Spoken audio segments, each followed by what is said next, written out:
the question I have is, we have a public letter from the Chief of Staff of the Principal complaining about this. Then we have the Principal himself saying he has no problem. At this moment in time, who do we engage with? Do we engage with the public statements from the Principal, as security officers, yourselves and us? Or do we engage on the public or the official statement from the Chief of Staff, or from the issues that are coming up from the allies? My third question. We have a situation, and I want to, it's something about order of command. It has been raised by a couple of my colleagues here, the issue of when you bring in new formations around the Deputy President, is there a structure that takes over that formation and says that now you've come in around the Deputy President, you report to this particular officer, or what exactly happens? I ask that for this reason. When we have a situation where a VVIP has security officers who are police officers, who are then protecting situations that are not legal or lawful, as my brother Masara might have raised, who do you question at that moment in time? You have a situation where police officers are not allowed, are not supposed to allow us to have public meetings. And then I have a public meeting, and my security escort is there with me. Are you able to ask him, as the IG, to give you information of what that particular issue that arose? Because maybe that is part of the problem we're having here. My final question, which actually has been sent to me by somebody from Nyeri, who apparently, I didn't know we were live, is, does the law determine how many officers a VVIP is supposed to have? Is there a constitution? Because sometimes I feel as if part of the reason we're in this problem, I have looked at the historical security of all the vice presidents that we have had. The decision that jumped from 30-something, or 40-something, or 50-something, to 257, how was that decision made? And is that what we are suffering from now? Because once you give me, for example, as a member of parliament of Nyeri, if you give me 10 security officers today, and maybe the law just says I should have 1, then tomorrow you come and take 5, and leave me with 5, I will actually come and complain that you have downgraded my security, despite the fact that the law says I should only have 1. So part of the problem, and maybe the question you can help us, is how did you make the decision to have 257 officers? And is that what the law requires the Deputy President to have? And at what point do you then reduce them? And does that go against the law? Thank you very much, Honourable Chair. Thank you very much, Honourable Mujiri. And I think I asked that question from the onset. Another question that is troubling everybody, including I asked whether if I want to beef up mine, you can allow that to happen, and you skipped it. Maybe this time around you will be able to address it. But what is out of order? Yeah, thank you, Chair. Chair, we are discussing the matter security, actually government, the Deputy President, the CS answering questions about security, which is government.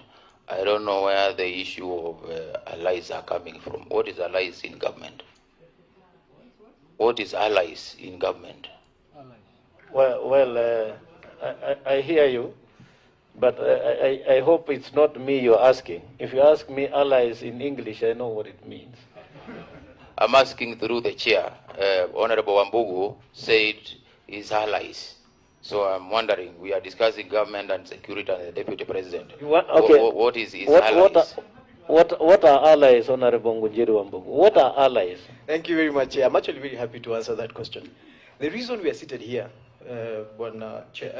just to explain who allies are. The reason we are seated here, the definition of allies. There was a complaint that was public. That is what has raised us, given us the opportunity to, made us actually summon the CS and his team. That complaint has been public. Allies are the people who are associated with the Deputy President, his friends who are looking out for his interests. And I don't think it's a bad thing. I think it's actually a good thing. Yes, I think, and he alluded to, and this is very important, Honorable CS, he alluded to a letter written to IG of police by the Chief of Staff, and I think that needs to come out so that in case, and if indeed it happened, then we also want to be privy to the contents of that letter. Honorable CS, I think you can go. Thank you very much, Mr. Chairman, sir, and thanks, honorable members, for the questions that you have asked so far. Let me start in the order in which they were raised. The question that Honorable Mbai asked is about downgrading and whether or not we should comment about this. Let me be very frank as a public officer and the minister in charge of security in the country. Most of the debate that is going on about this, and anyone you hear talking about downgrading, definitely displays some measure of very frustrating ignorance. For example, the IG has got over 13 other units, some of them crack units that he could draw from in providing support to the Deputy President's security. When the Deputy President moves, for example, to some parts of the country, if the IG feels that he needs to bring in SOG or QRT or so on, you see people are raising questions. Many of the people are debating these things. First of all, don't understand the entirety of the formations of the police service. They don't understand the strengths and the capacities that we have and the training and the capacities of all the other formations. So people have just proceeded from a propagandist easy point of saying you're downgrading the security of the Deputy President and so on. We're not looking at the facts as they are.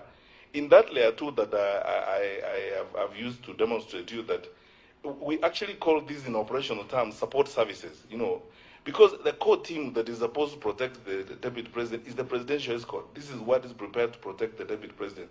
Whether he is driving, walking, flying, what have you, these are the people, it's intact, he's protected. Then support services, the IG has got over 13 units to draw from to provide support services. What tells you that this unit is stronger or weaker than the other one? And over a period of time, given the resources that we have deployed, there are other units that actually you do not know of that probably have got stronger and even better capabilities to do certain things. Because let's look at Article 10 of the National Police Service Act. It's very clear. The IG shall determine the distribution and deployment of officers in the service. And how does the IG determine? He uses the information that is given. He uses the intelligence that he receives. And from time to time, he will make certain changes. Why are we second-guessing the IG in the decisions that he has made when he has made so many of that decisions, of such decisions in the past on other areas? And we have demonstrated clearly that the deployment in terms of personnel and asset that we have given to protect this office and the holder of this office is very strong. In fact, Mr. Chairman, some small counties in this country like Vihiga and Nyamira, for example, probably don't have this kind of deployment, and in terms of even assets, as it were, in providing the support that we are providing to this office. So the question of downgrade, and I would like to ask you, what did you say? I'm saying that there are some counties that are smaller in the country. The smaller counties like Vihiga, for example, probably don't have the strength of deployment and capacities and assets such as we have deployed to protect the holder of this office. So when people jump up and say, oh, you know, there's downgrade and so on, in quality and operational terms, you'll have to go into an operation room and listen to the director of operations tell you everything about this before you make that kind of conclusion. I want to state here again categorically, for the record, there has not been any downgrade of the security of the Deputy President, period. So these banding words around really, honestly, is not fair. Why was this done? I explained to Mr. Chairman. I am willing to discuss that, but I can't discuss it in an open meeting. Because that is tantamount to sharing the notes of the National Security Council or the Minister of the Council in an open meeting like this, and I have no clearance to do that.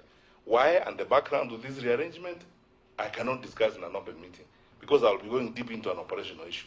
Are you able to discuss in camera if you have clearance? Do you have the clearance to discuss in camera? If you provide this is the committee that oversees the issues of security. If you provide an in-camera proceeding, maybe I will discuss that. I will be able to explain the background to that. But I can't explain it in an open meeting like this, because now I'll be moving into the realm of operational issues. And then my colleagues here, the heads of the agencies, will not allow me to go into operational issues in an open meeting like this. It's clear. Let's just be very frank with each other, Mr. Chairman, honorable members. The Deputy President's residence is not a state lodge. It is not a state house. The law is very clear. It's black and white. It's a residence. It's a residence of the Deputy President. It's not a state lodge. It's not a state house. You know, there's some things which look or sound politically sensible, but frankly, when you go by the law, they don't. How would you come up and use phrases such as are being used and so on? The framers of the Constitution, you are the legislators. Give me a law. to work with on this basis. Give me a law that designates the residence of the deputy president and makes it a state law. Then, on the basis of that law, I will gazette it. The gazettement of state lodges is very clear. The law is clear. The record is there. You know, the state lodges and state houses that are supposed to be protected by GSU. The residence of the deputy president is neither a state lodge nor a state house. Sasa mimi nafikiri hapo, Mr. Chairman, ni sawa. Just proceed with the rest. Yeah. So the question of the politics of the decision that we made. You know, we are public servants. We are public servants. We work in a manner that we know we are going to be accountable to the public through members of parliament, through a committee like this.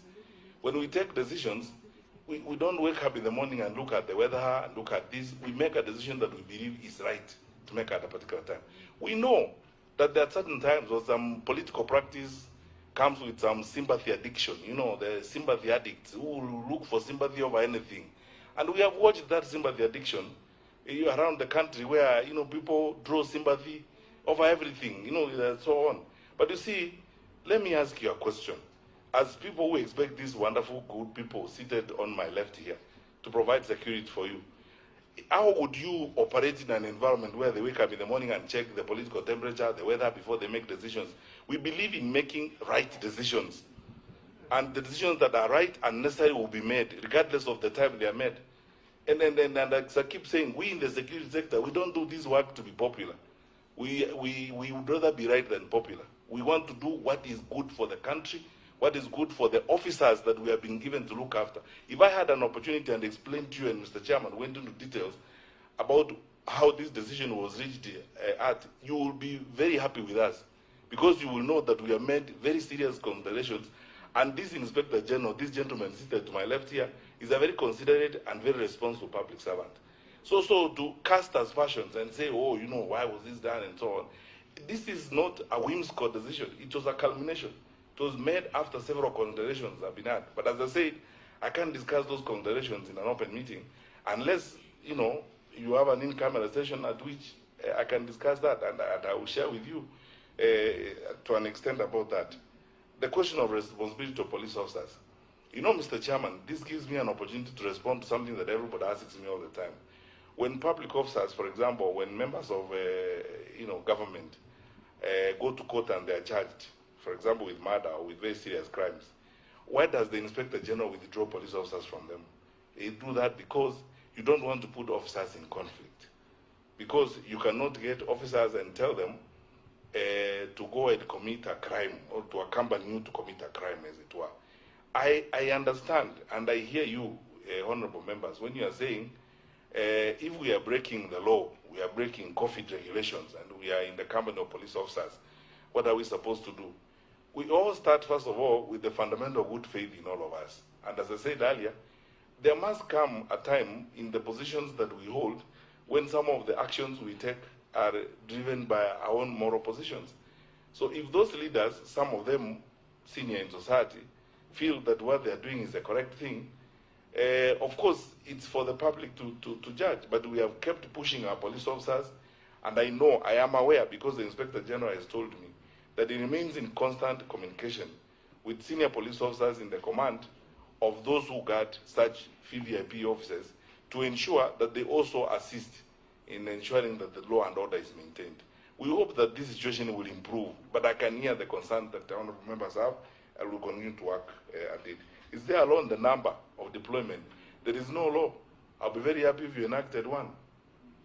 Maybe if you actually enacted one and said, for every holder of an office, you'll be entitled up to X. It will be very happy. I mean, we will all be very happy, and I'm sure that the gentleman to my left will be very happy, because it will make the work much easier, as it were. But now, as it is, I gave you this example, Mr. Chairman. If today, for example, the holder of that office requested that I have a butchery in Rongai, and I need the butchery to be guarded, and you refused to guard the butchery, then the butchery was attacked tomorrow. I mean, if we are insulted now, look at how we are being excoriated for just a routine reorganization of security. Can you imagine what would happen to us if that happened? So when a request comes, we accede to it. And then we keep moving forward. And all these wonderful men in the police service are doing so in good faith. And the question CS then was, up to what extent will you keep on acceding to requests? Up to which number will you then stop? Because as much as you're answering the others, you will now open this line for us to be able to ask for extra police officers or security officers, for that matter. Up to the last butcher. Well, please enact a law. I think let's end the debate there. If you enacted a law that brought about limits, that brought about talked about numbers, and then we can be able to solve that problem once and for all. The letter from the Chief of Staff that was written to the IG and to the Inspector General, to the Head of Public Service, and copied to our PS, Dr. Kibicho. You know, the less I said about these things, the better. To be very honest with you, because of one thing. You can notice how, in some cases, Mr. Chairman, to be very frank with you, if we are not careful as a country, we are sinking to new laws. Where in this world, just tell me, Mr. Chairman, where in this world would a holder of an office of Chief of Staff in a senior office like that write a letter and put it in social media before it even reaches the Inspector General of Police? Where? And then so on. You know, this issue has been characterized by some very juvenile activism, petty propagandism, and so on. And then the facts are lost in that process. And then we don't want, because we are respectful of the institutions that we work, we don't want to go that direction. And we are not going to respond to those kinds of antics. We will do the work that we have been asked to do. That's why you have noticed that there hasn't been any correspondence from any one of us, including our Inspector General of Police. Because there are some institutions, if you subject them to disrepute, you erode the institutional respectability of your country, as it were. You end up vulgarizing the authority and legitimacy of those offices. Because the ideal situation is that if you are a Chief of Staff in an office like that and you have a challenge, you go to your charge. Your charge is the Head of Public Service. You don't even write to him. You pick up the phone because you have an extension to him, and you ask the Head of Public Service for a cup of coffee, and you discuss those things internally. This new wave where everything is written and sent to social media, this is propagandist attitude. We have a responsibility, Mr. Chairman, and I want to undertake to you as a public servant. We have institutions, we inherited these institutions, and we have a duty to hand over institutions to the next generations that are intact with the respect that they deserve. The respectability of security sector institutions is not going to be vulgarized and dragged through the mud because of sympathy addiction and all that kind of thing. Thank you, sir. All right, okay. We will then take Honorable Mbai, you have already spoken. So we are going to the next people. There are people who have not asked questions. Honorable Rosa. Honorable Kaunya. I'm also a member of Parliament. Honorable Shuria. Thank you, Chair. Chair, first of all, I'd like to thank you for having been proactive, given that the matter we are discussing today has really been around and is causing a lot of tensions. I'd like to thank you for having been proactive. In the same breath, I'd like to also thank the CS for giving us such a detailed explanation. The reason why I'm thanking the CS is because information is power. And what is happening today in this country, Mr. Chair, is that we are being governed by propaganda. When I look at the details that the CS has given, Chair, I feel sad. I'm saddened to know, because what the country is being fed on is that the security detail that is in charge or is responsible for the security of the person of the Deputy President has been tampered with, has been withdrawn, and therefore he's been left exposed. When I look at the presentation that is before us, it is clear, and thank you, CS, for giving us this history. When you look at the history of the security detail in terms of the presidential escort unit for each of the former vice presidents of this country, it is clear that none of them had more than 14. All the former vice presidents had no more than 14 presidential escort units who were responsible for the security of the person of the vice president at that particular time. But it is clearly demonstrated here that the current holder of this office has 74 against 14 of all the former vice presidents. And this is why I'm saying that it is good that we have this information now so that the country can breathe and stop being governed by propaganda. When you compare the 74 to the 14, I will go further and look at the security in totality, where the current office holder has a total number of 257 or thereabout, either looking after security in his person and also security of his businesses or private businesses. 257 against the highest of 57 of the Honorable Raila Amolo Odinga when he was the Prime Minister at that particular time. So we are comparing 257 with that highest of 57. The reason why I'm bringing up this comparison is just to quell out that propaganda so that Kenyans can actually see the reality that indeed one office has 257. This clearly brings me back to Animal Farm by George Orwell, where it says that indeed we are equal, but some people are more equal than others. And the demonstration here clearly shows that if you are a holder of the office of the Deputy President, you are indeed more equal than any other Kenyan. And Mr. Chair, I'd like to request the CS at this particular point, because I know Kenyans are watching, Kenyans are anxious, Kenyans feel exposed and unprotected. Could you kindly, in a very general manner, also let us know that as much as we are discussing the security of the Deputy President's office today, how exposed are these Kenyans? What is the ratio of this police security to the Kenyans? I would like to request for that.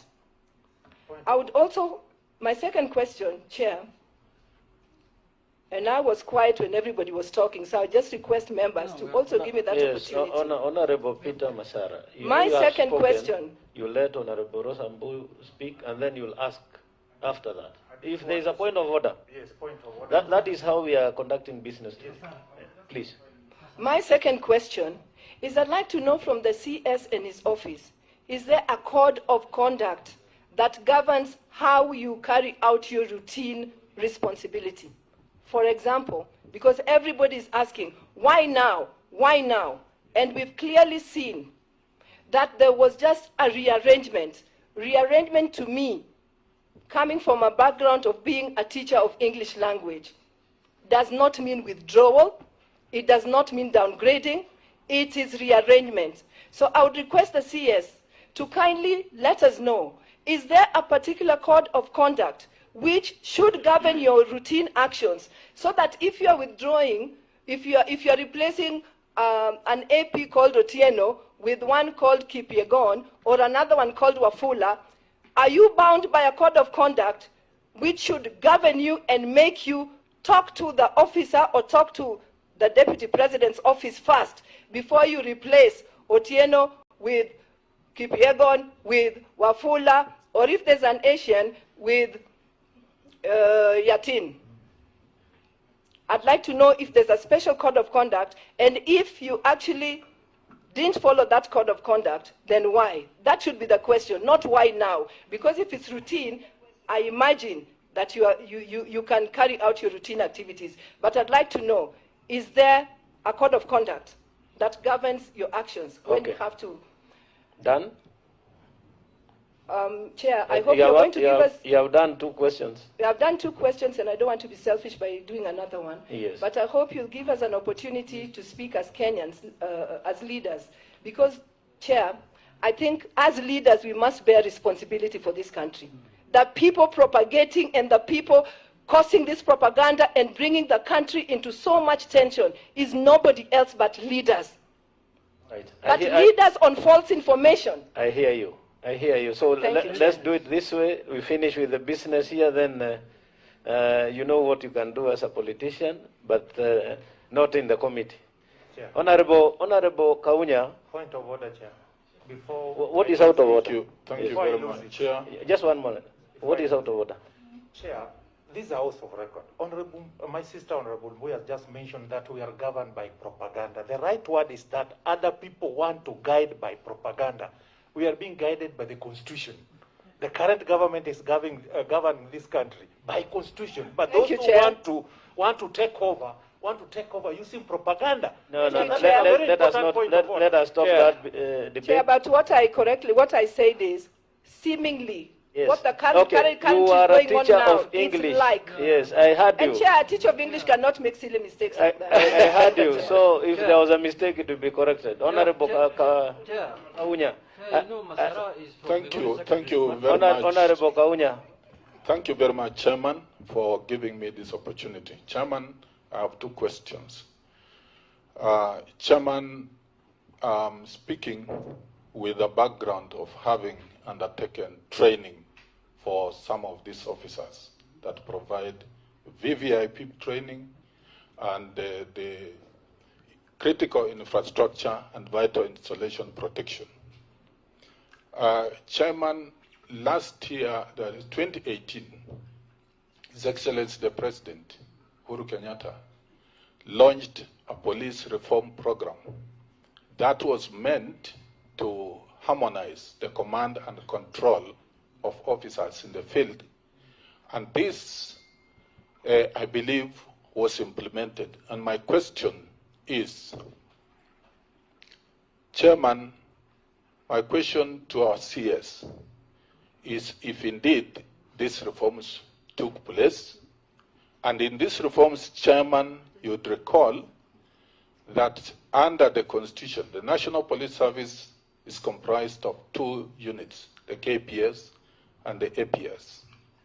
The distinctive roles were clearly specified in this arrangement of the reform, where the APS under DIG APS was to undertake that protection, critical infrastructure, the border, our borders under the border patrol units, and of course the protection of the VVIPs fell under that unit. And the Kenya Police Service were to undertake other roles as specified. And these roles, I believe, if that was implemented, and I think that's a question I want to ask the CS, then the question of all these rearrangements is actually, Chairman, misplaced, because the units that are supposed, and they have been trained very well on protection of very important people, VVIPs and VIPs, are the General Service Unit and the APS. And Chairman, you recall just a week, 2 weeks ago, Chairman, we were at Kanyonya, Chairman, you'll recall, where we have the Border Patrol Unit and the training. You witnessed the kind of training of the QRT, for example, the Quick Response Unit, is one of the most well-trained units that actually is supposed to be guarding the president. Now, based on that reorganization, CS, if you can clarify, even for the public, it would really help everybody to understand that aspect. The second question, I believe that our police officers are well professionally trained and they are doing a good job. Of course, they need to be funded in those areas of shortcoming. But, Chairman, there is something that needs to be clarified by the CS. Whether there is a gap in law in terms of the numbers we deploy More particularly, Chairman, I want to give an example. In America, when Donald Trump was elected to be president, he resigned from all the companies he was guarding. I think there's something not very, very clear about what the CS brought out, that requests for guarding of even a butchery. I think this question has either gap, and I think the CS, if you can clarify, then Chairman, I would propose as a committee, we come up with amendments to make sure some of those gaps are fixed. Thank you, Chair. Thank you, thank you. I thought you would start by saying you were previous commandant of which college? Chairman, I was commandant of the AP Training College at Embakasi, and some of these officers who have been deployed to guard the Deputy President are some of the most well-trained internationally, not local training. They are trained internationally. Okay, thank you. So, and very, very have the confidence that they have what it takes to do the job. Thank you. Honorable Shuri. Thank you, Chair. I have two questions for the CS. There was this famous gentleman by the name Kenei. Could he tell the committee, was this gentleman a GSU officer who worked at the DP's office? Was he a GSU officer or an administration police officer? Question number two. Tongi.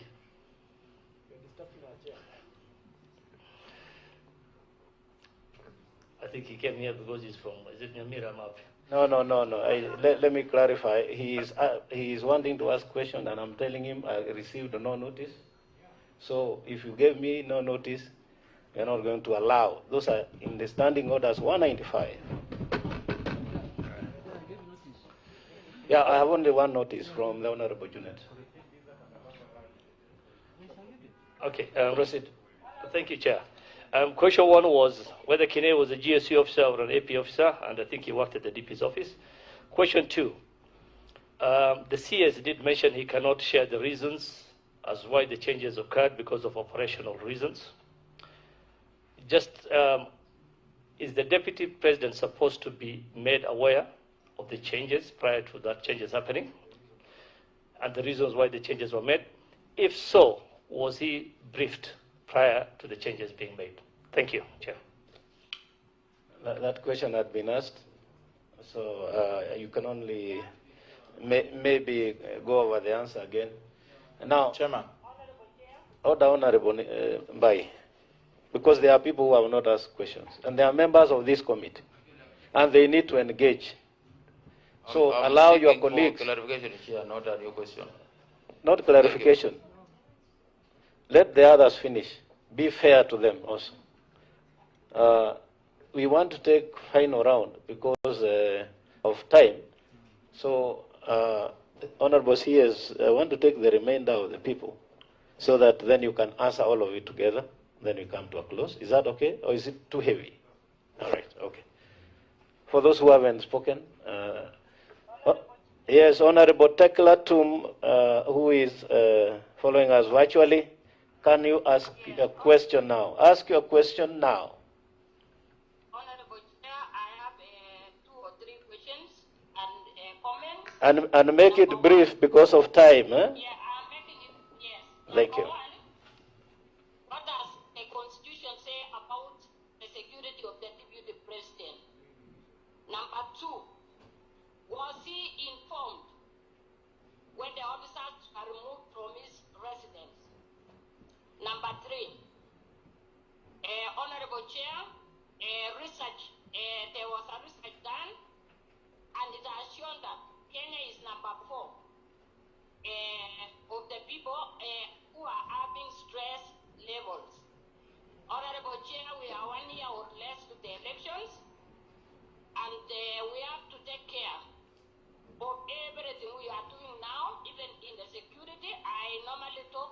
very well of our security apparatus, and I know the CS is very good in his job.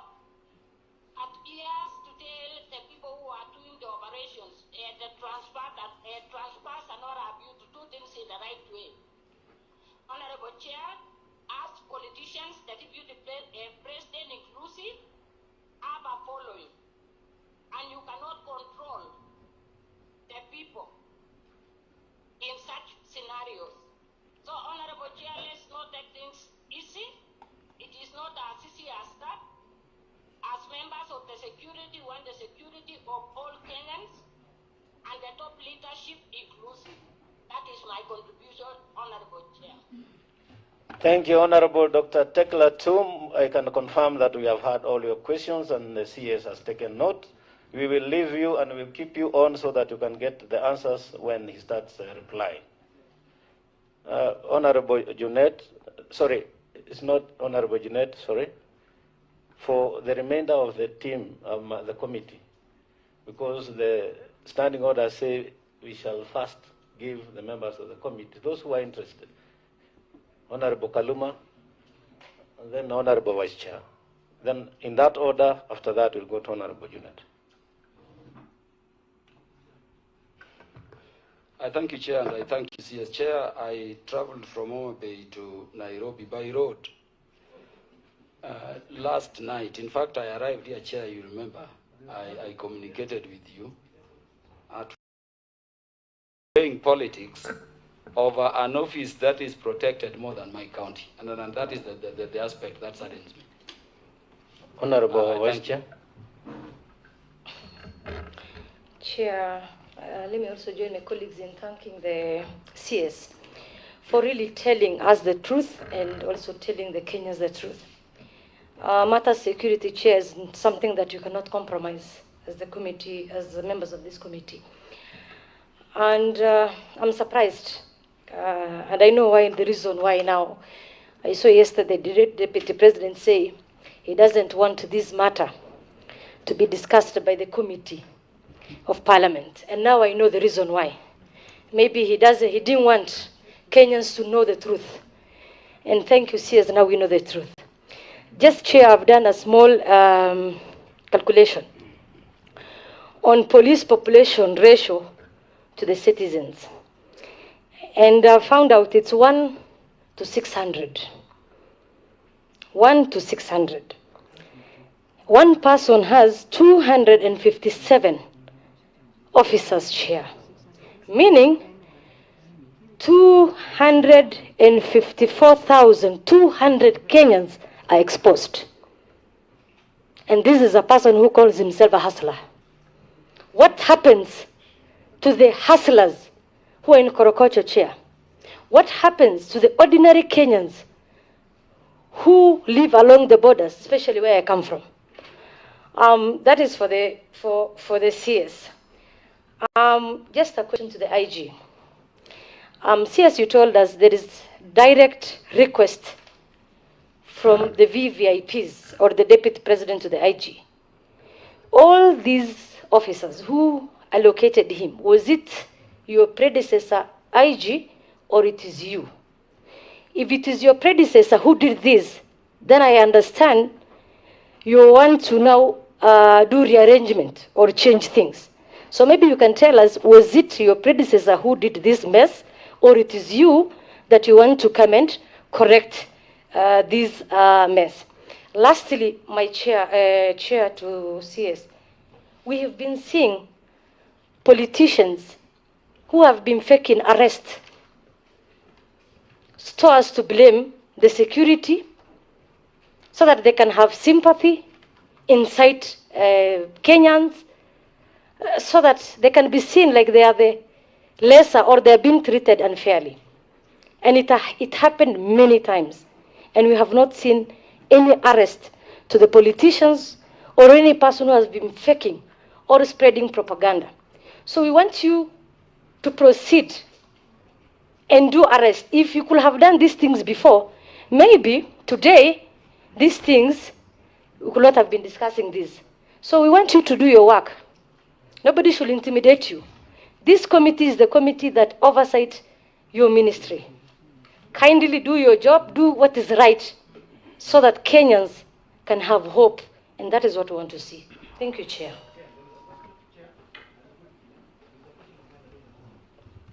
Which question was not answered? Chair, I've just Your realized question? There's a question of mine that wasn't answered that I would hope that he's going to answer. As he Which answers. is? That when you're discussing matter security with the office of the Deputy President, who should we listen to? Should we listen to the Deputy President? Should we listen to the Chief of Staff? Or should we listen to his allies? So that we are able to know when we have an official complaint, who should we listen to? Because if we have one situation where the Deputy President says he's okay, then his allies say he's not, then the Chief of Staff says he's not, who, as a committee, should we be listening to? Thank you. I think that's fairly straightforward. Honorable Jeanette. Chair, I was to get a clarification. Thank you so much, Chair. Chair. Honorable Bai, just let me finish that round. I'll give you that clarification. But I hope it's not another question you're asking. All right. Okay. Chair, thank you, Chair. Chair, in accordance with the standing orders of Parliament, I wrote a letter to you yesterday requesting to attend the committee as a friend of the committee. And I want to thank you for accepting my request. That's what the standing order says, that you write to the chair of the committee. Initially, first I misunderstood. I wrote to the speaker, but I retrieved it. I wrote back to you. Having said, Chair, I have just one or two questions, Chair. First, Chair, according to the document provided by the minister, and you see, Chair, government is run through traditions and precedents. And the previous traditions and precedents, Mr. Chair, have shown that the former holders of the office of the Vice President or Deputy President had very few numbers of policemen or women, 22, 24, 12. We're dealing with a case of 257 here, Mr. Chair. 257, Chair. Chair, where I come from in my constituency, the last census, the population was 204,000 people. And the number of police officers who are there are not more than 70, 80 in my constituency. When I divided that by these 204, one police officer is guarding 3,300 people in a day. Especially the night is worse. One policeman is guarding in my constituency 3,300 people, Mr. Chair. And here we are discussing 257. My question actually is not about the law now, because we have all agreed there is no law that guides how to assign a policeman to VIPs. But it's a question of morality. I want to ask the minister in charge of security whether this is moral to give one person 257 and people in my constituency have only 80 police officers with a very junk old police vehicle, which you have to push at night when it wants to wake up. Secondly, Mr. Chair, I saw the minister the other time revamping the private sector security, the so-called private sector, G4S and other names. And why I thought he was revamping that private security so that they can guard private enterprises properly, so that they are regulated and private enterprises are safe. Now, when the minister and the IG are deploying policemen to private premises, what will the G4S do? What will these private farms do? Because that is their work. You have taken policemen to butcheries, to guard butcheries. Surely, what will this? We have over 100,000 employees in the private sector, in the private, these private security firms. What will those officers do if you are deploying to every hotel, every butchery, a farm in Taita Taveta, 2,500 acres of land with cows? You are deploying policemen there, hotels, policemen, everywhere policemen. What will these private citizens, what will they guard, Mr. Speaker, Mr. Chair? So I want to ask him, how moral is that also? My question is based, laws are made to guide morality. Let's leave laws alone. Let's now go to the morals of our society. Whether it is moral to deploy a policeman to guard your private enterprises when we have over 100,000 Kenyans who are employed to do the kazi of private security. Lastly, Chair, it's very surprising that we have Kenyans who are not properly secured. Cattle wrestling in the Rift Valley, theft everywhere. And then you can deploy 257 members, or I mean security members, to kuchunga shamba ya kuku, shamba ya samaki, nyumba ya mpango ya kando. Chair, I'm done. I don't want to ask another question. Because the minister must apologize to Kenyans, Mr. Speaker. Mr. Chair, why that happened? Honestly, he must apologize, leave alone removing or deploying. He must tender an apology to Kenyans that it will not happen again. Thank you very much. What were you clarifying, Honorable Mbai? Thank you, Chair. The reason I've been very persistent is, Chair, I've served as an administrative police officer for 14 years. And it pains me when I see the deployment of administrative police officers being termed as a downgrade. It can't be. These are officers who are highly trained. My concern is, we know in their rearrangement, and especially the current president of the deputy president, GSU officers were moved, and administrative police officers from actually the right unit, which is supposed to guard the deputy president's residence, were deployed. What never came out clear is about the numbers, because I asked how many GSU officers were moved and how many administration police officers from the SGB were deployed. Yeah, Thank you. I remember, yes. Thank you. That is also straightforward, Honorable CS. I'll allow you then to have a go at the answers. Then the tail end, we will ask you to do the remarks after we have listened to the answers. And remember, there are questions that you had not tackled, like Honorable Ambugu's, that one from Honorable Mbai. You'll also, in the process, answer them. Chairman, I'm here. Thank you. Order. Order, Honorable Robbie. Yes. I've been raising my hand. You raise your hand, but okay. You don't belong to this committee. And I hope you have not come to create a drama. No, I'm not. Yes, we have standing orders.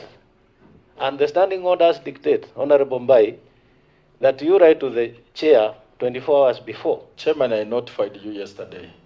Listen to me. You write to the chair 24 hours before and even indicate the subject matter you want to address. So we have done well to allow you to listen. That is good enough.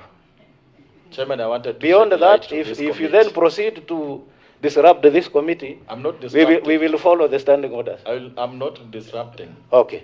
So you listen to what is going on. And allow me take your cool. To this committee, Chair. Honorable Robbie, please. Honorable Robbie. Honorable Robbie, I'll read the standing orders now. 108. You but must you be able. The chair, I notified you yesterday. Can you bring a copy of that letter? Do you have a letter? It's all right. You have a letter. You want to cause drama so that Kenyans Not can a see? drama, Chair. Yes, then bring the letter. I'm a stickler of processes. Okay. Honorable CS. Thank you, Mr. Chairman. Sir, I will do my best to go over all the questions. We try to take as meticulous notes to my peers and I so that we don't forget anything. Honorable Rosabu, you asked the question of the police to population ratio. Currently is 1 to 600. The UN standard is 1 to 450. We are working hard to get to at least to the UN level standards.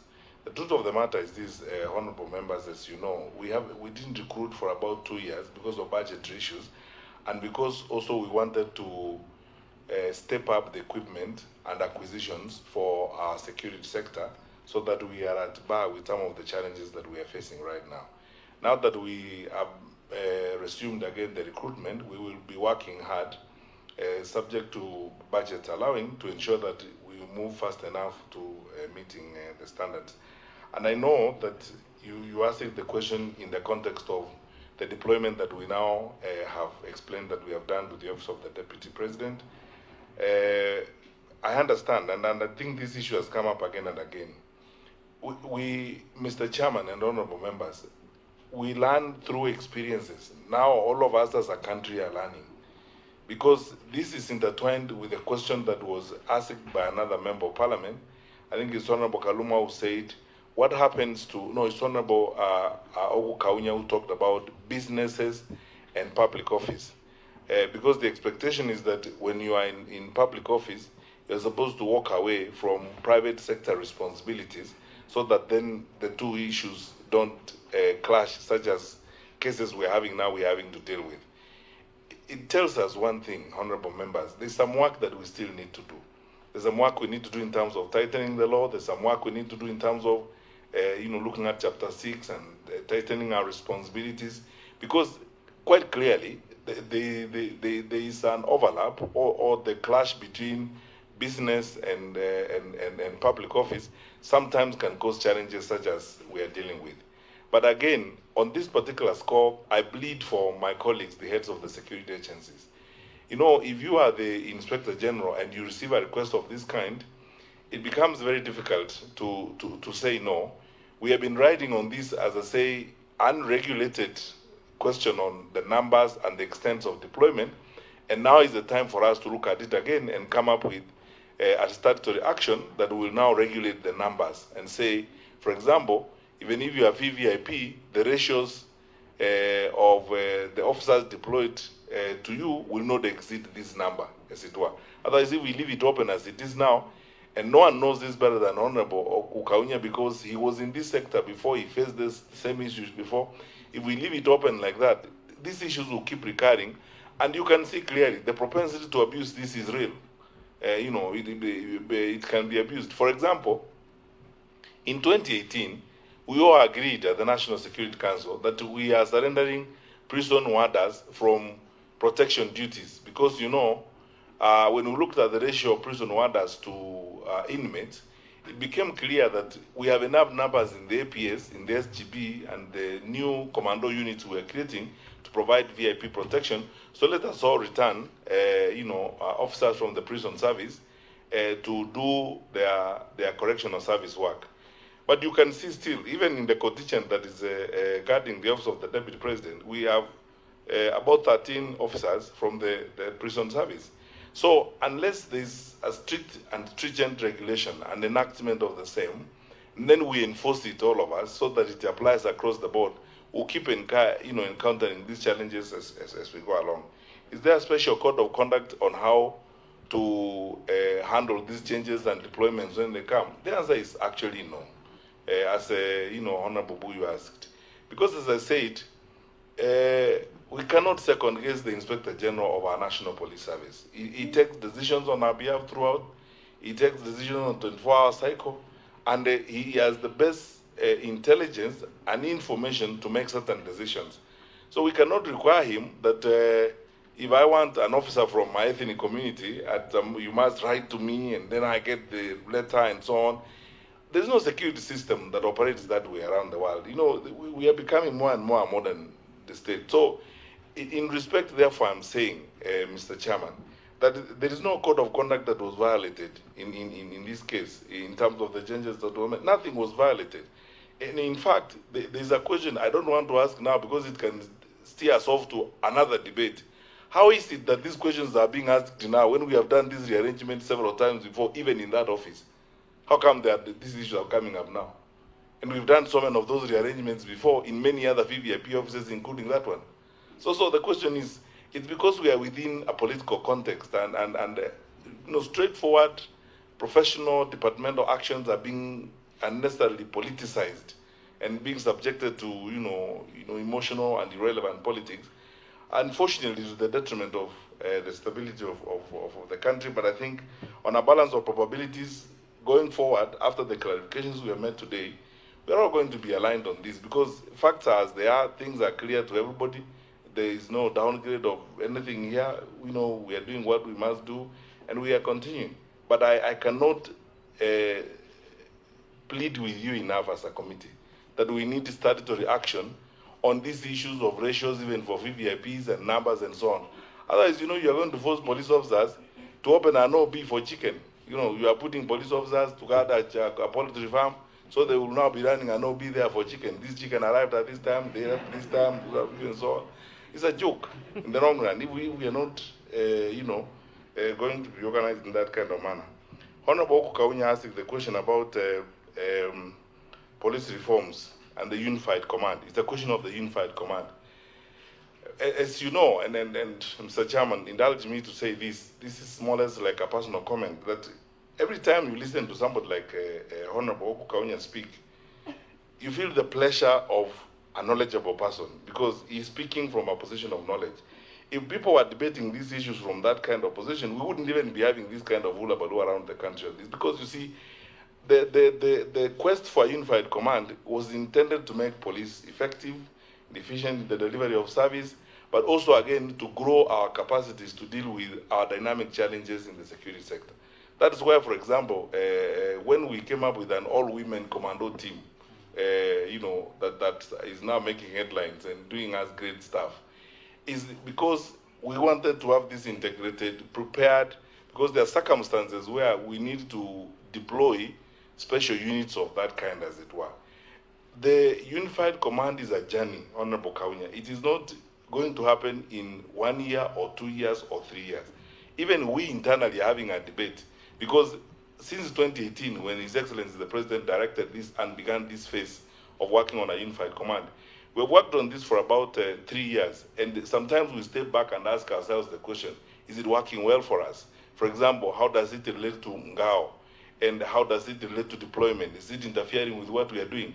The questions abound. But we are just about to begin reviewing, you know, the implementation of this for the last 3 years.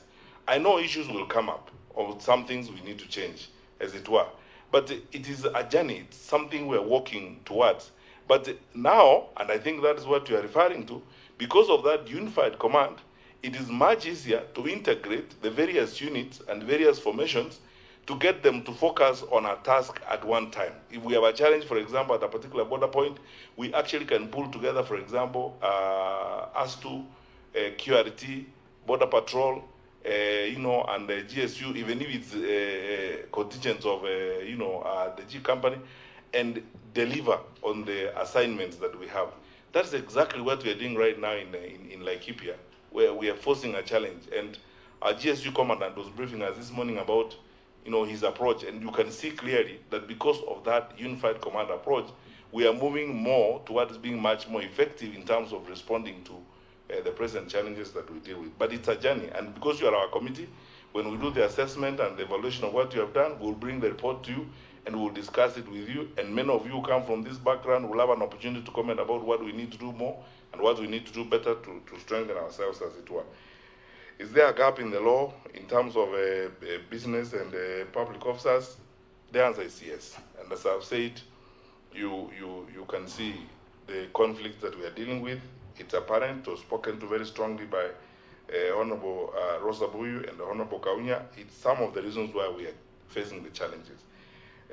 Honorable, the late Sergeant Kenei came from the AP, and he was part of the staff, 40 strong personnel from the AP at the Arambe House Annex, which is the office of the Deputy President. I think that's a direct answer, and that is it. Was the DP made aware? This was asked by Honorable Tekla, and I think I answered this question earlier, Mr. Chairman. You know, there is a distinction. There is what you may call a fundamental change, and there is what is routine and quasi-routine. Just imagine if every day you are reorganizing, you are doing deployment. I gave you a classic example. Forget about the person of the DP and somebody who occupies the office of the DP. Just let's take, you know, a routine office like a regional commissioner. If every time you are doing rearrangement, the Inspector General was doing rearrangement of the police command in Nairobi, he has to keep writing and so on. I mean, it's unnecessarily laborious, as it were, because all of us work in this context, and all the actors who are supposed to be there know what needs to happen. There was nothing major that was being done here. And as I said clearly, if we weren't in this political context where we are, nobody would even be talking about it.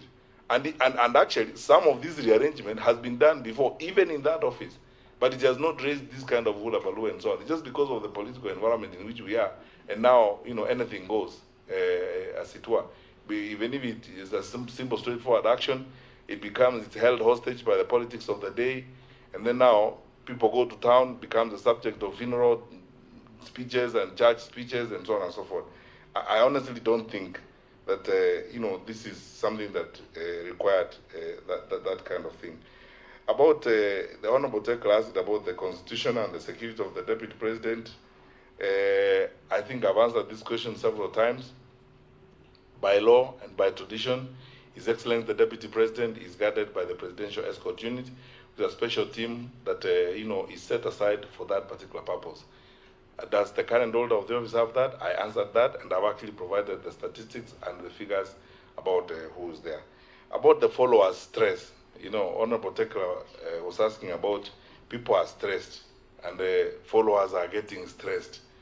Well, followers get stressed because their leaders stress them. As simple as that.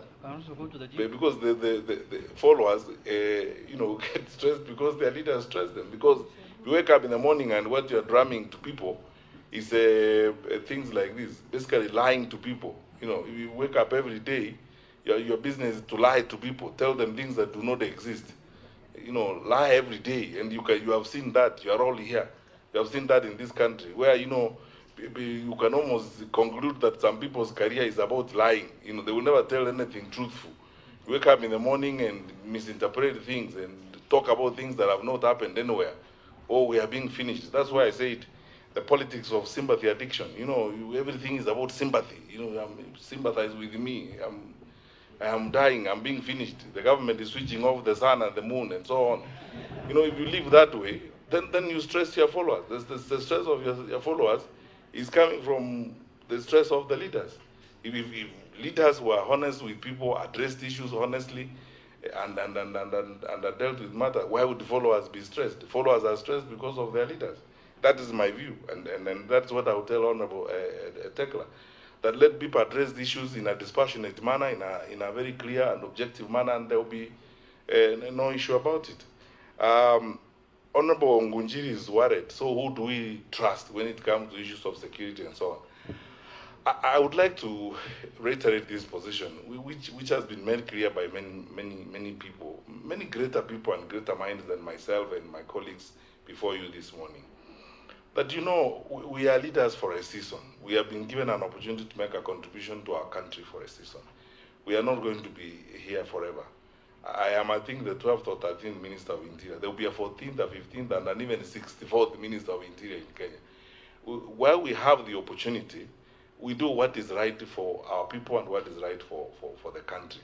And formal communications and formal channels of engagement are clear to everybody, that we address each other with a measure of respect. But Mr. Chairman, let me say this, and this was spoken to very eloquently by Honorable Kaluma. Nothing will sustain us than protecting institutions that have been created by the Constitution and by the law.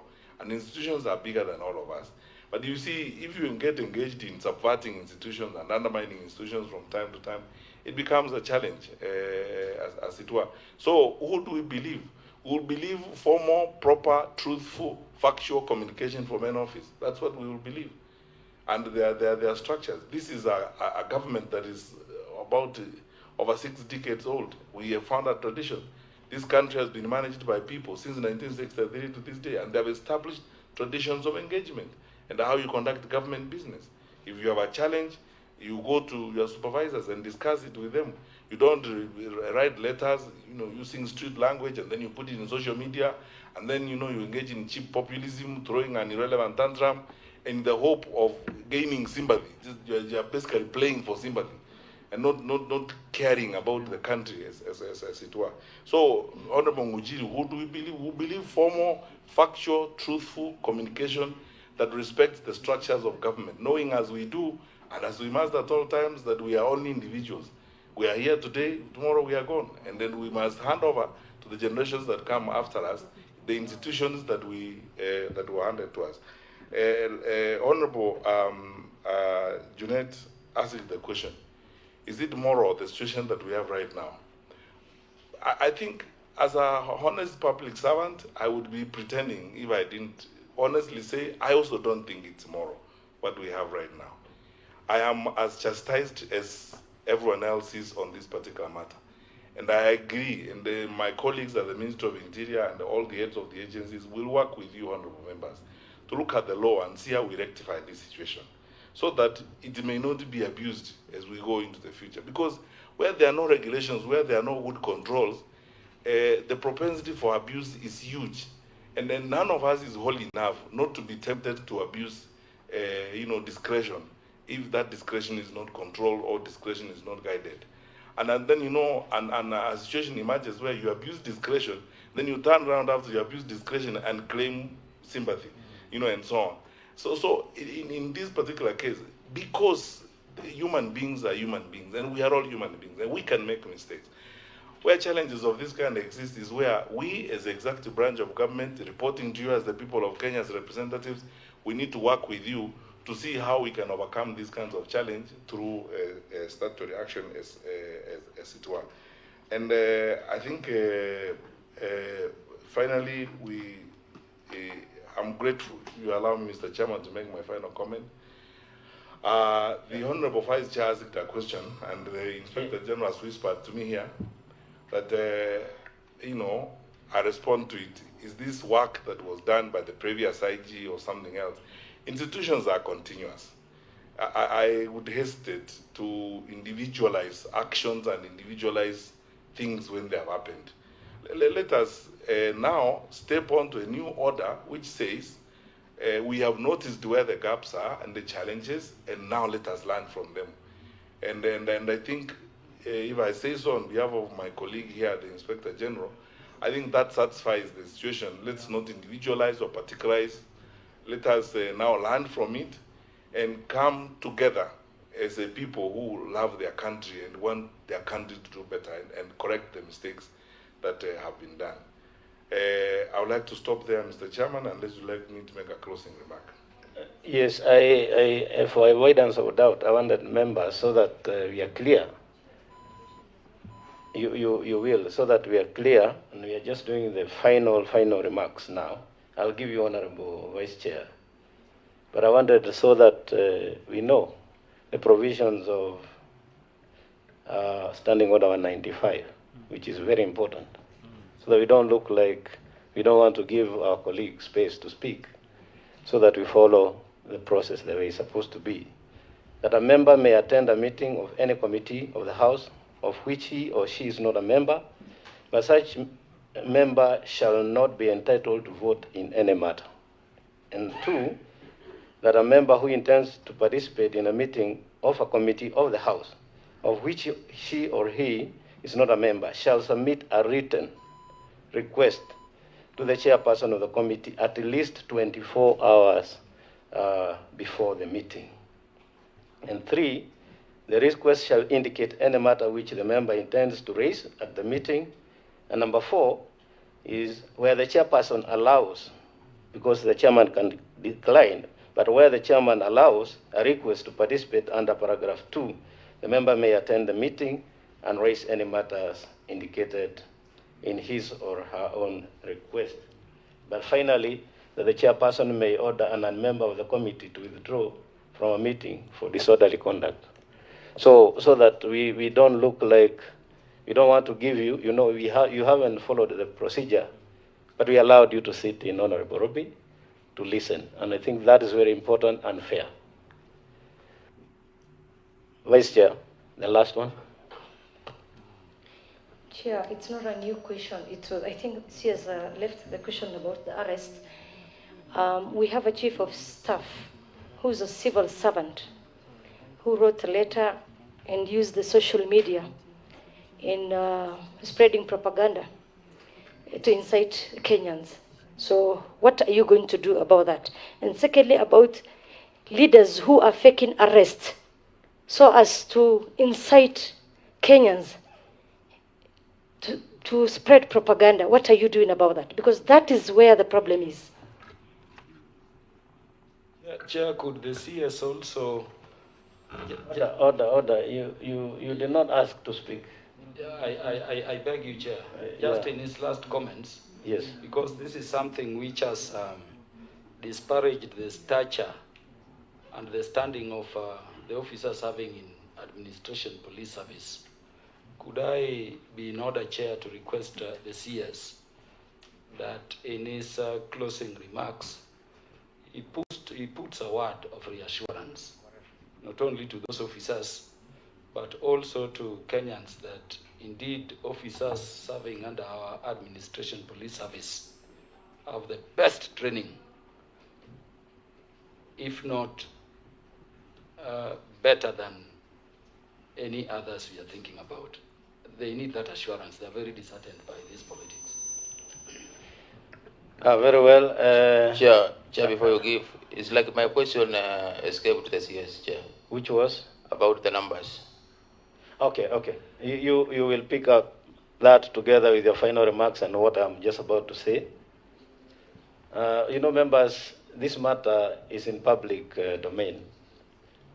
We are even aware that a senator had written to the Speaker of Senate to recall Senate to discuss the matter. But I think this is the most appropriate committee to discuss it, and that is why we are on top of things. Yeah. Security is not a devolved function. Yeah, what is important, and the Speaker of Senate knows as much, and he said that this belongs to the National Assembly, and that's why we are on top of this. The minister should ignore it. So, Honorable CS, I want you to know that if you are able, maybe you can share that letter from the Chief of Staff, because not the one that is doing round in the social media, but the one that was sent to the IG, you can share with the committee. And also, as you close, tell us what would be the work of prison warders in those installations. Why are you picking prison warders from prison to take to some private property? If you said they are in private property, or are they in the official residence? You can clarify that. That's very, very important. As you also assure the nation that the security of His Excellency, the Deputy President, is intact, is proper, is in place, and that there is no cause for alarm. And finally, Honorable CS, we have had a few members of Parliament, my colleagues, who are saying they don't have security officers. Not even a single one. What do you have to say about those people? Are you ready to provide? Can you get some of those so many who are guarding chicken? If you said so, then they can come and guard the elected members of Parliament. Thank you. Thank you, Mr. Chairman. Honorable members, I think in quick succession I will respond to the issues. The question of the letter of the Chief of Staff that is in social media is the same letter as the one he addressed to the Inspector General. It's the same letter he wrote and then circulated it to social media. What are we going to do? Two wrongs do not make a right. And I think when people make mistakes, I honestly don't think it's good to, again, deal with them in a manner that does not help them correct their behavior. I would plead with the committee that you let the Civil Service Code of Conduct kick in, and we have a very elaborate Public Service Code of Conduct, superintended over by the Head of Public Service and the Public Service Commission. We will deal with this matter internally, and through the Office of the Head of Public Service, we will quietly mediate this matter, because we are concerned about that new law of circulating public documents and writing them and taking social media. We can't again engage in public chastisement of public officials, especially senior ones like the holder of the Office of Chief of Staff in the Office of the Deputy President. Mistakes have been made, but I would like to plead with you that you give us an opportunity to use the established institutional channels of resolving the matter. We deal with it through the Office of the Head of Public Service and the Public Service Commission, and in due course, Mr. Chairman, I undertake that I will formally report back to the committee on the actions that would have been taken away from the cameras and the drama. Leaders who spread propaganda, we are working with the National Integration Cohesion Commission on this matter. We're working so hard. I am aware that there are several investigations going on right now, jointly between NCIC and DCI, involving a number of leaders and statements that have been made, as it were. I've said this several times before. You are our security committee, and we agreed that we are going to have a retreat at some point at which we will tell you the different protocol we want to apply this year, because we want to support a situation where we ourselves look for seek orders to bar certain people from contesting public office or to be declared unfit to hold public office on account of their conduct and their behavior. It is not a one-day affair. It's a journey that we all need to walk to.